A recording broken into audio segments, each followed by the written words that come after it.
Hello everybody, I'm Raphael Perry and it's time once again. The shirt is on, the cloak is on, the hood is up, the headphones are off because I don't need them for this. It's time for some more Lone Wolf. I don't know if I'm going to wear the cloak for every episode of the series, but I think at least every episode of Book 1. Maybe Book 2 and Book 3 as well. Alright, possibly all the way up to the end of the Kai series and maybe stop putting the shirt on for the Magna Kai series. Essentially, it might depend on the weather because we're in September now and things are definitely starting to get colder and wetter. And if it gets very cold at nights, I'm going to start wearing a thick woolly jumper and blankets and stuff, so wearing the shirt and the cloak will be somewhat less feasible at that point. Here we are at this section. I did already take my point of healing for this section because I have the healing discipline and need to remember to use it. I am reduced to 16 endurance, so yeah. Gotta remember to use it, but gotta be careful. I will reread this section, though. As you remember last time, we escaped from massacre of the Kai monastery due to falling over and banging our head on a log and getting knocked out, and due to not being on the monastery grounds at the time when the attack took place. Our mission in this book... Oh, that reminds me, map. Let's get the map open. There we go. Our mission is not to warn the king that the Darklords are invading. He knows. Their armies are swarming all over the country. Our mission is to inform him that all the Kai monks who would have helped lead his armies to thwart the Darklords have been slain, and I am indeed the only one. And that does depend on me getting the message through. Preferably in person, because that will mean I have survived and there is one of us left. We are currently somewhat northeast of the Kai monastery. No, we went northeast, then headed south and east quite a bit. We're probably nearing this road. I imagine we're somewhere near this tree, in all honesty, but not quite. We're probably a bit further up. We have fought a Vordak, escaped roaming hordes of Gyaks, and we have discussed whether it should be pronounced Gyak or Gyak. It should be Gyak, but it just doesn't sound as good. Doesn't sound like it. So, the early Gyaks in the... Well, at the very beginning of the series, the Gyaks are more like orcs. But in some of the later illustrations, like, so, books 2 and I think maybe 4 or 5-ish, they start to look a little bit less like orcs and more like goblins. However, by the time I think Brian Williams, is it, takes over art duties for book 8 or 9, the Gyaks go back to looking like orcs again, right? So, yeah, if they're goblins, Gyak makes more sense. But they do make up the majority of the armies of the Darklands. We are currently in the forests of Sommerlund, trying to make our way towards Holmgard in the south and a bit east of our position. Surrounded by thorny briars and closely packed roots, you see the entrance of a tunnel disappearing into the hillside beyond. It is approximately 7 feet in height and just over 10 feet wide. As you get closer, you can feel a slight breeze coming from the inky blackness. At the other end of this tunnel, if the other end of this tunnel emerges on the far side of the hill, it could save you many hours of difficult climbing. It could also harbour unknown danger. Now, as I said last time, I remember from past playthroughs of this book over the years that venturing through the tunnel is dangerous but profitable. And we are wounded, so maybe let's try and climb the hillside instead. Okay? We're playing for time because there's danger under the hill and we want a bit of healing.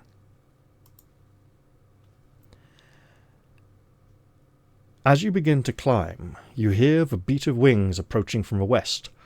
Kran. By the noise they are making, you estimate they are at least 10, perhaps more. 10 Kran is a lot. You curse your bad luck, for the hillside offers no cover from the sky. If you are attacked during this difficult climb, you will find it nearly impossible to fight back and remain upright at the same time. We could draw our weapon and remain completely still in the hope the Kran will not spot us on the bare hillside in the middle of the forest, and there's 10 of them, so we have to hope not a single one notices us.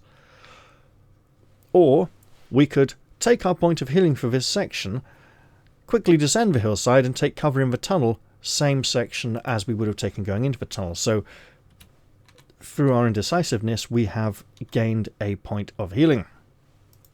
Lovely. The tunnel is dark and the air is much cooler than outside. You carefully advance with one hand on the tunnel wall to aid your sense of direction. You have been in total darkness for 3 minutes when you detect the foul smell of decay ahead, similar to rotting meat. If you have a torch and tinderbox in your pack, you may light the torch to see your way ahead. We do not. Suddenly, something heavy drops from the tunnel ceiling onto your back and you fall to your knees. It is a burrow crawler and you must fight it, for it is trying to strangle you with its long, slimy tentacles. And here we have a picture of the burrow crawler. In fact, I'm going to pop that open in an extra window. There we go. Lovely. That is a nasty looking monster. And yeah, it's blatantly like a carrion crawler from Dungeons and Dragons. You know, no problems. If you do not have a torch, deduct 3 points from your combat skill during this fight. The burrow crawler is immune to mind blast and animal kinship. It doesn't really have a brain, we can't really communicate with it. So it has a combat skill of 17 and an endurance of 7. We are going to have to hope that 7 sees us through.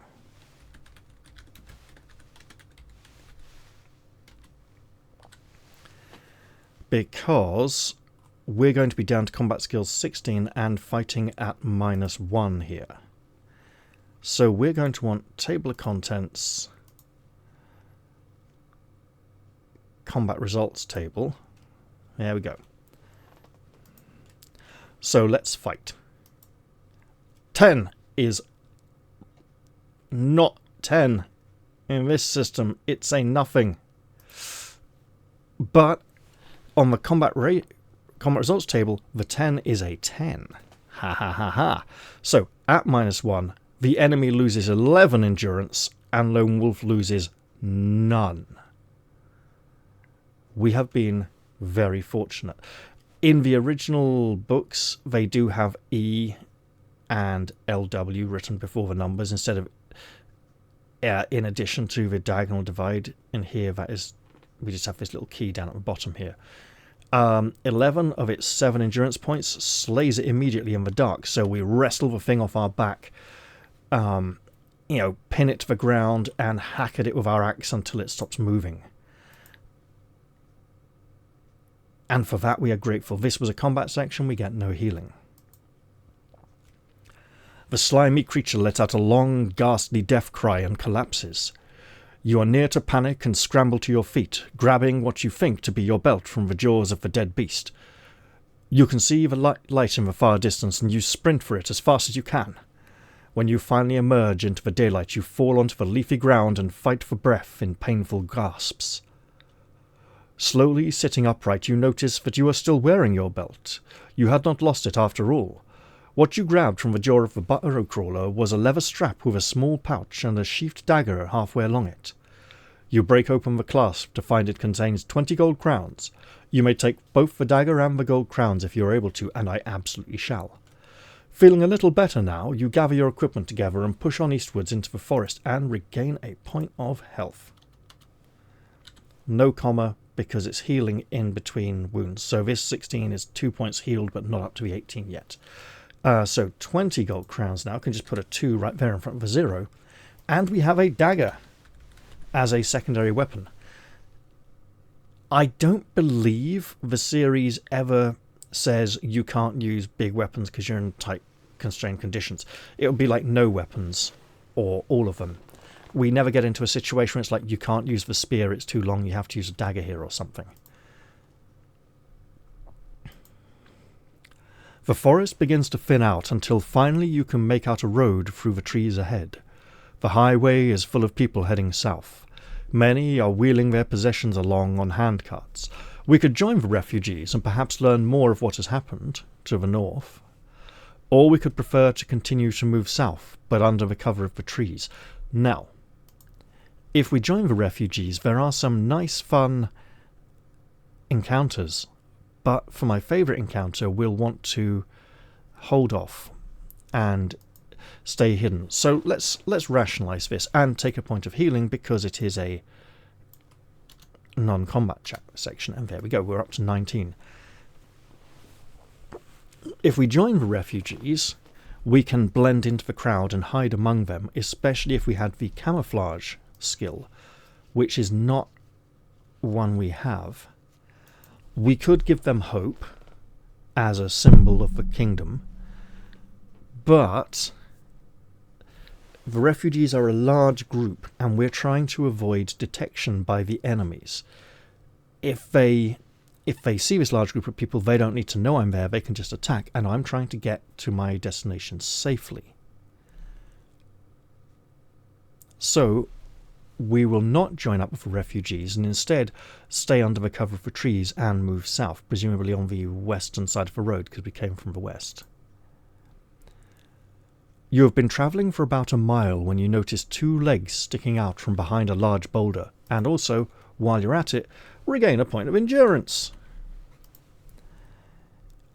We do possess the Kai discipline of Sixth Sense, and we want to use it because, not because it'll necessarily tell us if this is, much about these, but because it's an extra section for extra healing. Your skill enables you to recognise the boots and leggings of a king's soldier. You can sense that a man is wounded and in need of help. And we also are somewhat wounded at this point. We will absolutely aid him. It's a non-combat section that takes us back up to full health. There we go. You cautiously peer around the rock to see a soldier lying on his back. By his side is a spear and a shield. On the shield is the painting of a white Pegasus, the Prince of Sommerlund's emblem.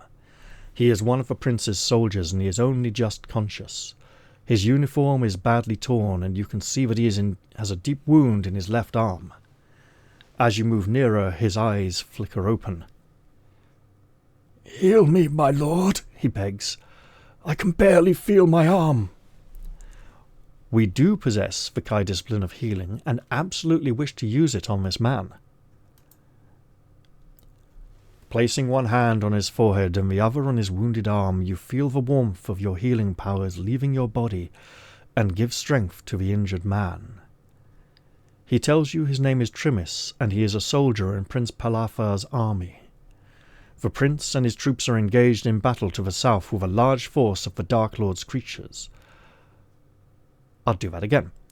The prince and his troops are engaged in battle to the south, where a large force of the Darklords creatures are attacking the bridge of Alema. During the fight, he had been snatched into the air by a Kran and dropped into the forest. You make the soldier as comfortable as possible before continuing on your mission. Many years after playing this book for the first time, I came across the official novelization of the early books of the series. The second novel covers the second half of this book and includes this encounter.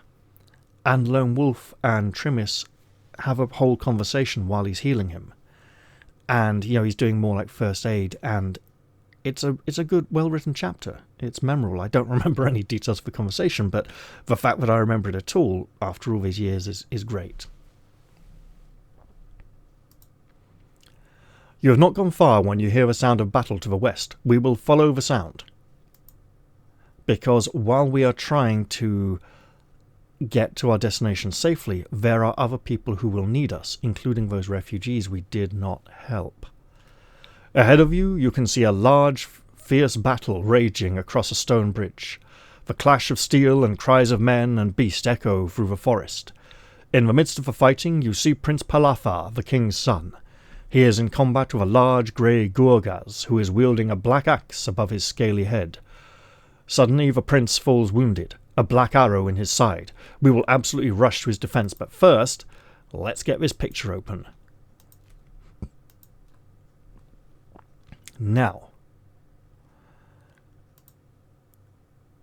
these two characters did receive miniatures in the original miniature set. I didn't get the original miniature set. I just got Vonatar and Barnadon for like 50 pence each in a car boot sale many years ago.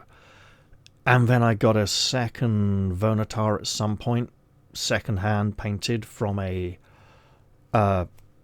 basically a model railway shop that had a few miniatures and role-playing game books in there across the road and down a little alley from a larger shop that had lots of role-playing games and wargaming stuff and comics. And then over the years that shop moved more towards comics, and then it moved location like 3 different times, and so it is what it is. I believe that Holmgard Press are considering doing a limited release run of a remake of the original miniatures set, resculpting the miniatures so they'll be, better sculpt quality, paying a true homage to the original sculpts, but not necessarily being massively different. The Gorgaz is massive. It's like the size of an ogre,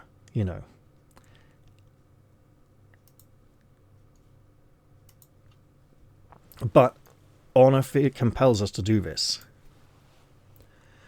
The creature that you now face is a Gorgaz, one of a race of cold-blooded reptilian creatures that dwell deep in the treacherous Mayk and Mire swamps. Their favourite food is human flesh. The prince's sword lies at your feet. You may pick it up and use this weapon if you wish. The Gorgaz is about to strike you. You must fight him to the death. We already have an axe and dagger. We can absolutely ditch one of those for a sword.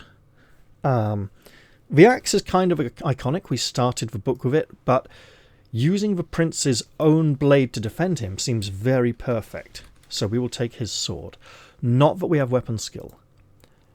The Gorgaz has combat skill of 20 and endurance of 30, and it's immune to Mind Blast. Meaning that we are once again fighting in the -1 column. Now, I'm going to backtrack a little, right? Added to the Alema Bridge, where you had this whole action sequence of running along the bridge, and using some powers of some kegs of dwarven gunpowder from Boar to blow up the whole bridge so the evil army could not cross it. And then after you'd blown up the bridge so they couldn't cross it, you were directed to this section where they were fighting the prince on the bridge. Presumably you'd blown up the bridge behind them and they were the ones who were still on our side, on the south. It wasn't clear. The action sequence was good, but it felt rather more modern and less like it was a combination of action and stealth. It felt less like the iconic story, and, well, it felt less like the style of the old story. It felt more like a mini level from a computer game, or like a mini game, And it's brutal. Speaking of brutal, here's our nasty Gorgaz. I'm going to look at the combat tone and say in the -1 column, as long as you roll over a 4, we're okay. That's not saying much. Let's do our first round of combat. A 5. Excellent. So, round 1. The -1... Oh no, as long as you roll over a 3. So there is a slight bias in the combat table where 0 is slightly biased in Lone Wolf's favour.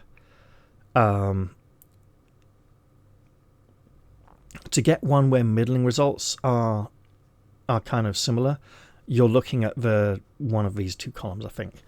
So over 5, Lone Wolf loses 3 endurance, the Gorgaz loses 6. That is a really great start because it has a lead on us. So we're back down to that familiar 19 endurance points, but the Gorgaz is reduced to 24. Let's roll again. A 6. Okay, the mighty grey brute is hacking with its axe, but it is cold-blooded, so it's not like it's going to get very ferocious. What time of year is it in Sommerland? Is it cold? Sorry, is it very hot? Is it getting sleepy? Who knows? However, with a 6, Lone Wolf loses a mere 2 endurance points this round, taking us down to 17. And the Gorgaz loses 7, dropping it to 17 as well. We are now on a somewhat even footing. A 2. Not so great. Obviously, we're going to take a bit more damage this round. Lone Wolf loses 5 endurance points and the Gorgaz loses 3. So we drop down to 12 and the Gorgaz to 14. We are going to want to be avoiding combat for a while after this encounter as we recover. Another 2. Oh, that is truly unfortunate. Okay, well, ow, obviously. We lose 5, it loses 3. Dropping it to an 11. Okay, hopefully, look, if we get another 2, I'm going to call Map Tool Sticky Dice. We got a 10, not Map Tool Sticky Dice. Okay, Lone Wolf is unscathed, and the Gorgaz loses 11 of its 11 endurance points and is defeated. So we have a couple of rounds where we're slightly outmatching it, getting a bit of an edge, getting a few wounds in there, and then it gets this brutal hacking, battering in, where it's just like 5, and then opens itself right up, and Lone Wolf absolutely slices its throat or impales it through the chest or something. And we are very fortunate to be alive. The giant Gorgaz lies dead at your feet. His evil followers hiss at you and then fall back from the bridge. The prince's soldiers form a protective wall around you and their dying leader with their shields. Black arrows whistle past your head and you regain 1 point of endurance because this is a non-combat section and you really need it right about now. The dying prince looks into your eyes and says, "Kai Lord, you must take a message to my father. The enemy is too strong. We cannot hold him. The king must seek that which is in Durenor, or all is lost. Take my horse and ride for the capital. May the luck of the gods ride with you." You bid a sad farewell to the prince, mount his white steed and head south along the forest path. The battle still rages behind you as the prince's men fight off another assault on the bridge. The prince's Hort. Let's just ignore that haughty horse and regain a point of endurance as we're in a non-combat section. Don't worry, I'm not going to call it out every time, but I will be doing it because there will be times when it will mean the difference between life and death. The prince's horse is indeed a magnificent animal, fast and sure of foot. You gallop along the twisting track as if it were a straight highway until the noise of battle has disappeared far behind you. You are hungry and must eat a meal during your ride. However, we have the skill of hunting. No, we don't. Ooh, tracking? Wait, is hunting a Magnakai ability? One moment. I thought I had that. So,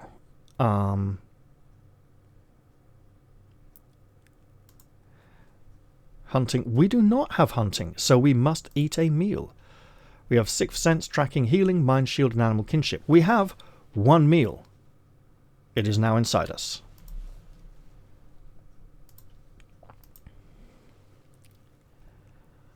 After several miles, the path stops abruptly at a junction. There is a signpost, but it has been hacked down. We can absolutely use the Kai discipline of tracking, otherwise we could just turn left or right. Let's use our ability. Your tracking ability tells you that several trails from the right path lead off in the direction of the left path. They have been made by large wolves. The Darklords use such beasts to scout for their armies. They are vicious creatures and are often ridden by Gaiacs. The left path leads towards Holmgard, the way the Gaiacs have been going, scouting for the armies, and the right path leads off towards the Derncrag Mountains. The choice of route is yours. Well, the Derncrag Mountains is completely the wrong direction that we do not wish to take. It could also be very dangerous. Additionally, the Gaiacs on the Doomwolves, if they're scouting for the army will be behind them following along. Alright? And we don't want to run into those. What we do want to do is remember we get a point of healing this section. Haha! So we shall go left. You have ridden about 3 miles, when in the distance you spot the unmistakable silhouette of 5 large Doomwolves. Riding on their backs are Gaiacs. They seem to be going on ahead to where the path leads down into an open meadow. Suddenly one of the Gaiacs leaves the others and begins to ride back along the path towards you. We could hide in the undergrowth and let him pass, or fight him. What we can also do is get another point of healing while we're here, and that 11 nearly puts us back up to 12. Let's fight a Gaiac on a Doomwolf. You gallop forward to meet the oncoming Doomwolf and rider, your weapon raised, both Gaiac and Doomwolf as one enemy. The Gaiac and the Doomwolf have a combined combat skill of 14 and endurance of 24. That is a lot of endurance points, but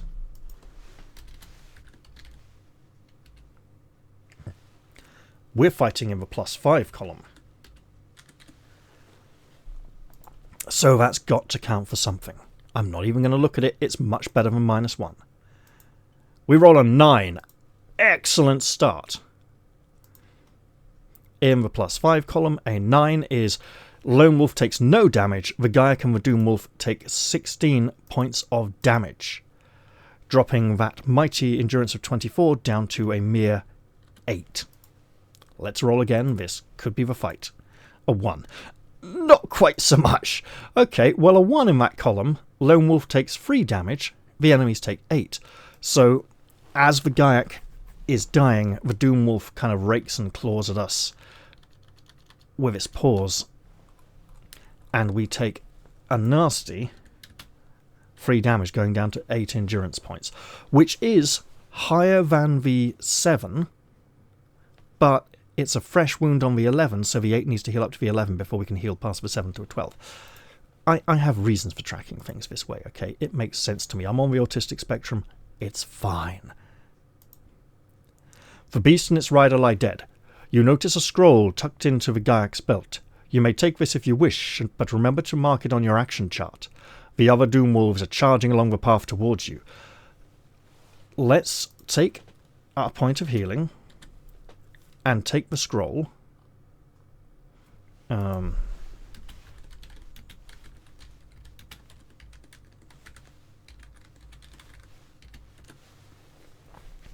Which may be some kind of message or report. There's obviously, I think the scroll is the reason he was riding this wing on his own. However, they've now noticed us. There are 4 Gaiacs on Doomwolves. While we were able to defeat 1 and had a good lucky roll at the beginning of the fight, we're probably not going to be able to handle all of them. Let's escape into the woods. You ride deeper and deeper into the forest. Silently you thank the prince for such a fine horse, for although the ground is a tangled mass of briars and roots, he never once falters. The Doomwolves are soon left far behind, and you bring your horse to a halt. The light has faded fast, and it is almost night. We could press on straight ahead, not press on instead of resting, or bear left the same direction as the path you left behind, so running parallel to it. I'm not sure which way I want to go here. What I'll do is I'll take my point of healing.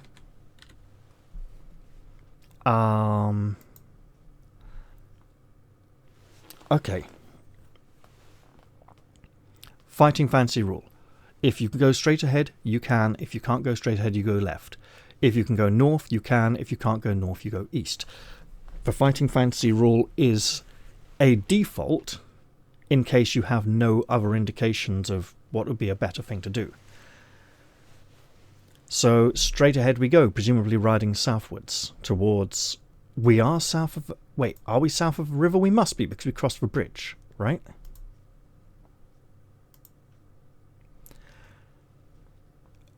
You have covered about 2 miles when the trees ahead thin out. You can see a small wooden shack on the edge of a lake. A cloaked man approaches you and offers to row you and your horse. So we will remove that up to an 11. We do have the Kai discipline of 6th sense. You sense something is wrong. We're fighting all around, and the forces of darkness so near. Why has this man stayed in the forest? You feel a strange aura of evil about him and decline his offer. And we get back up to 12 endurance points. Night falls, and you are soon engulfed in total darkness. To press on would be useless, for you would be sure to lose your way. Tethering your horse to a tree, you pull your green Kai cloak up about you and fall into a restless sleep.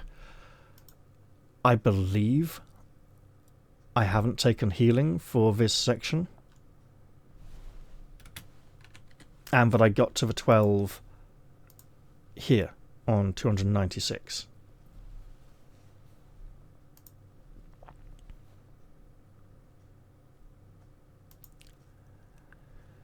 You are awoken by the sound of troops in the distance. Across the lake you see the black-cloaked figures of Drakarim and a pack of doom wolves and their riders. A Kran appears from above the trees and lands on the roof of a small wooden shack, possibly the one we were at previously. It is ridden by a creature dressed in red. The Kran takes off and begins to fly across the lake to where you are hidden. We do not have the Kai discipline of camouflage. But, since we are not in combat, we gain a point of healing. We could ride deeper into the forest, or try to fight the creature. Okay, we do not have the discipline of camouflage, but if we ride into the forest, the tree canopy will be above us and may protect us from the vision of a flying creature. Additionally, we are wounded and probably not in the best condition to fight right now, and the Drakarim and Doomwolves and the Gaiaks riding them could all come swarm at us if we stayed to fight the Kran.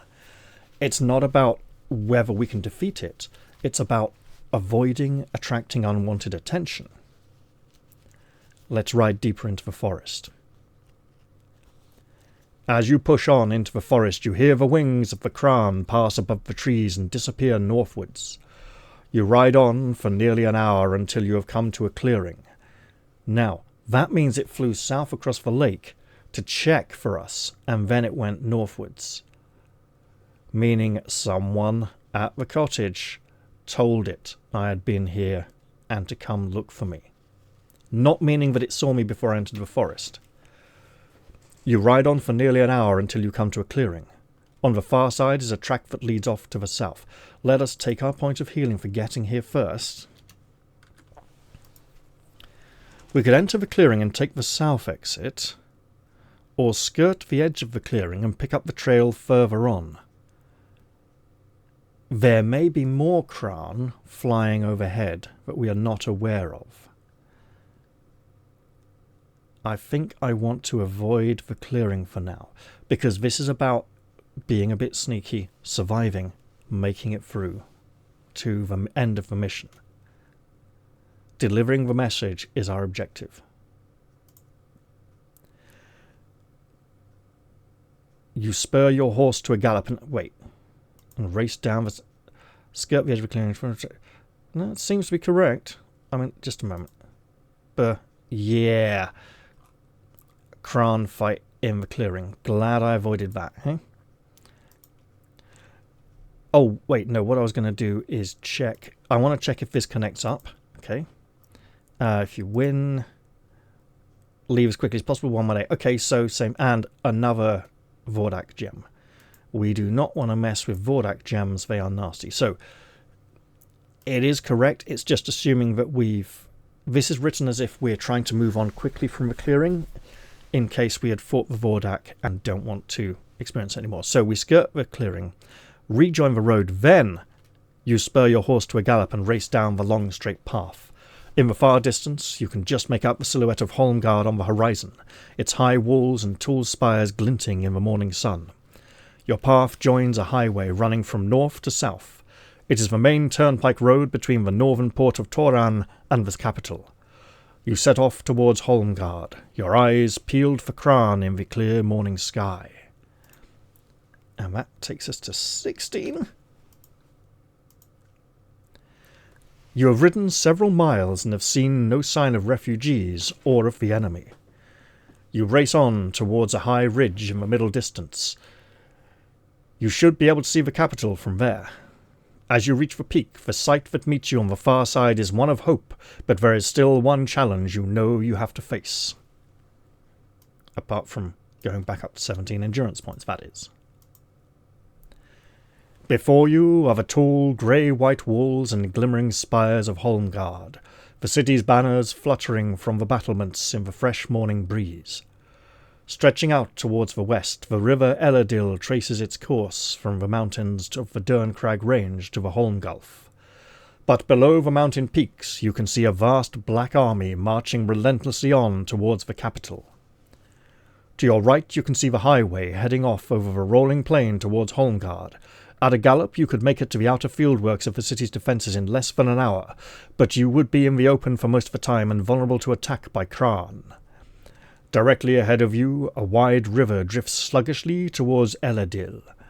If you abandon your horse, you could swim towards the outer defences under cover of the riverbanks. Or there is a final alternative. To your left lies the graveyard of the ancients. These tombs and crumbling monuments to a forgotten age would conceal your approach, but it is a forbidden area.